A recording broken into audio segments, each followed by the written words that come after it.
Hello guys, this is Vishwajeet from systematic English speaking channel में आप सभी का स्वागत है।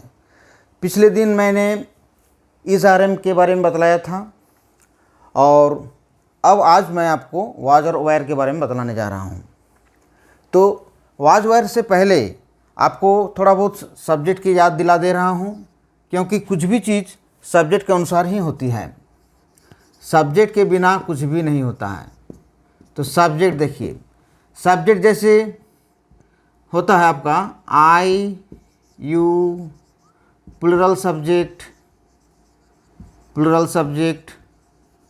और third person singular subject and third person singular subject. यही चार तरह का सब्जेक्ट होता है।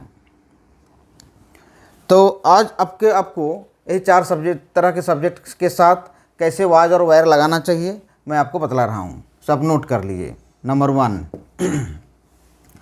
आई और third person singular subject. Third person singular subject I और थर्ड पर्सन सिंगुलर सब्जेक्ट के साथ आप हमेशा वाज लगाइएगा। वाज प्लस अदर वर्ड्स होता है इसके साथ। कभी ऑब्जेक्ट कभी भी नहीं होता है, क्योंकि बी वर्ब के साथ ऑब्जेक्ट नहीं बैठता है। नंबर 2, और यू एंड प्लूरल सब्जेक्ट के साथ आर भी बैठता था, और यहाँ पर यू एंड प्लूरल सब्जेक्ट के साथ वायर भी बैठेगा। Wire plus other words. तो यही है स्ट्रक्चर। इसी दो स्ट्रक्चर को आप अच्छी तरह से समझकर याद कर लें। और यही है सब्जेक्ट। ये प्रोनाउन का हुआ, ये प्लूरल सब्जेक्ट, ये थर्ड पर्सन सिंगुलर सब्जेक्ट। हर बार मैं याद दिलाता रहूँगा। तो प्लूरल सब्जेक्ट में कंपाउंड वर्ड्स हुआ, और जितने भी प्लूरल हैं, राम एंड श्याम, इस तरह से जितने भी हैं, पीपल। और थर्ड पर्सन सिंगुलर सब्जेक्ट में बहुत सारे चीज़ हैं, जैसे इन्फिनेटिव फ्रेज, जेरंड फ्रेज, और आपका नाउन क्लॉज, और थर्ड पर्सन सिंगुलर सब्जेक्ट तो है ही है, और ईट और दे आर, ये भी इसी में आ जाता है। तो थर्ड पर्सन सिंगुलर सब्जेक्ट को आपको अच्छी तरह से समझ लेना है कि सब कुछ इसी पर है। और ये तो प्लूरल अब समझ में आ ही जाएगा आपको, क्योंकि 1 से 2 रहेगा तो प्लूरल हो जाएगा। और ये दो स्ट्रक्चर्स हैं। These are the 2 structures, you have to remember this well, and with the help of these 4 subjects you should apply was and where, and in this way you can do each and every sentence as well. I think so, and it's a 100% correct rule, no doubt. So remember this well. And now I will give you some structures. With the help of these structures, number 1, जैसे मैं, तो इसका meaning भी समझ लीजिए। इसका meaning भी समझ लीजिए। वाज का मतलब क्या होता है? वाज का मतलब होता है, वाज का मतलब था। और हुआ भी होता है। वर का मतलब होता है थे, वो स्कूल में थे। राम एंड श्याम स्कूल में था, ये सब आप कर सकते हैं।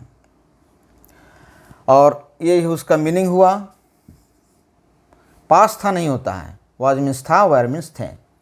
अब इसका स्क्रीनशॉट ले लीजिए। ओके, नेक्स्ट देखिए, इसी का विस्तार रूप देखिए आप। विस्तार रूप क्या होता है? जैसे मैं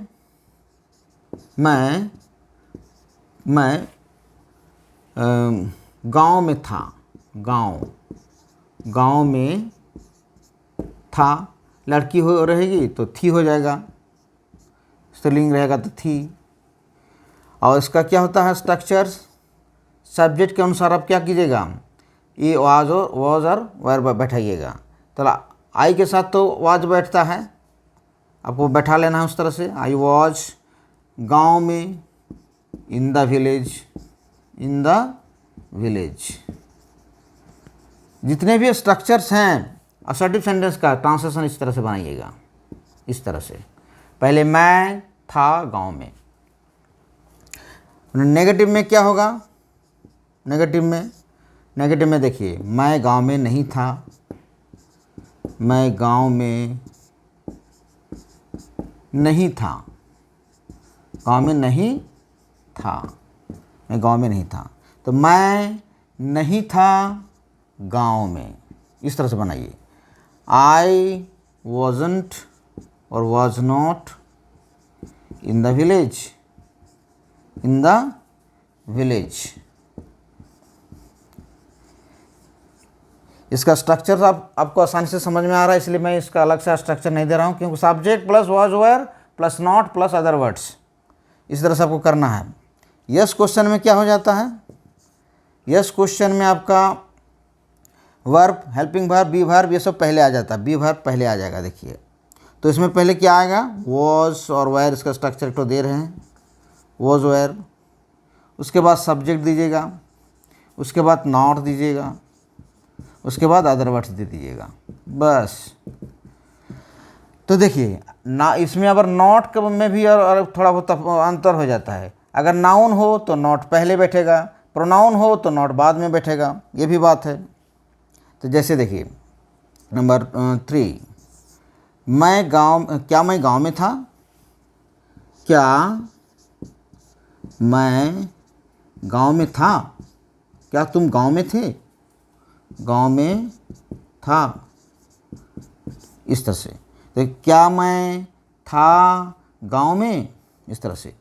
was I in the village, in the village, was I in the village, इस तरह से करते रहिएगा। जितने भी हैं स्क्रीनशॉट ले लीजिए।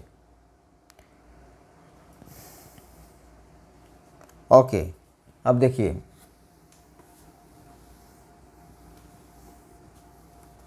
इसके बाद है नेगेटिव। नेगेटिव में क्या होता है, नेगेटिव में भी उस तरह से वॉज और plus subject, subject. Yes question में नॉट नहीं होता है, सॉरी, यस क्वेश्चन में नॉट नहीं होगा, इसको थोड़ा संशोधन कर लीजिएगा, अदर वर्ड्स। तो देखिए नेगेटिव में क्या होता है, was were plus subject plus not plus other words, इस तरह से। तो यहाँ पर करेक्ट है। और यस क्वेश्चन मीन्स है, जिसका उत्तर हम लोग यस और नो में देते हैं, उसे यस नो क्वेश्चन कहा जाए। यस क्वेश्चन कहते हैं, जिसका उत्तर नो में देते हैं उसे कहते हैं नो क्वेश्चन, नेगेटिव। और नेगेटिव नहीं, ये नो क्वेश्चन, नो क्वेश्चन होता है।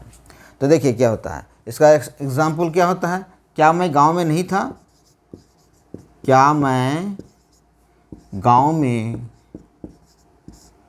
में नहीं था, नहीं था।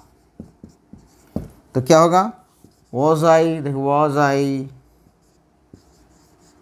आई not in the village, was I not in the village, इस तरह से कीजिएगा। अब WH क्वेश्चन रहिए, WH में आप किसी भी WH को बैठा सकते हैं, लेकिन अप्रोप्रिएट बैठाने की कोशिश कीजिएगा, जितना हो सके।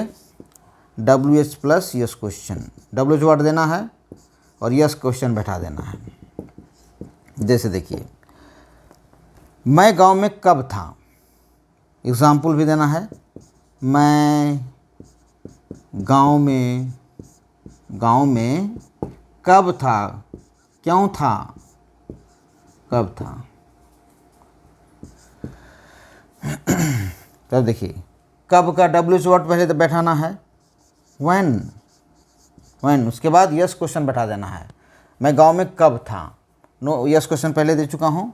when was I in the village, in the village, when was I in the village, इस तरह से कीजिए। ओके, आप WH प्लस नो क्वेश्चन देंगे, स्क्रीनशॉट लेते जाइए भाई, या तो पोज करके उतार लीजिए। ओके, नेक्स्ट देखिए, करेक्ट है, एक एक करके सब सिखा दूंगा, थोड़ा सा भी इधर उधर नहीं होगा। अब देखिए WH plus no question, no question में क्या है, डब्ल्यू वर्ड दीजिए पहले। एग्जाम्पल, मैं गांव में क्यों नहीं था, कब नहीं था। मैं गांव में कुछ भी दे दीजिए डब्ल्यू में, जो मीनिंगफुल हो उसी में आ जाएगा आपका। मैं गांव में कब नहीं था, क्यों नहीं था, कब देकर बता रहे हैं, कब नहीं था। क्या आप जानते हो मैं गांव में कब नहीं था? तो ये कब का पहले लिखेंगे व्हेन, उसके बाद नो क्वेश्चन लिख देंगे।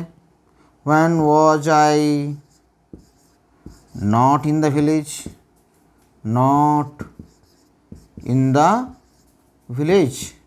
When I not in the, when was I not in the village. इस तरह से आपको करते रहना है। तो जितने भी बी वर्ब हैं सब इसी तरह से बनेंगे। तो एक एक करके मैं सब सिखा दूंगा।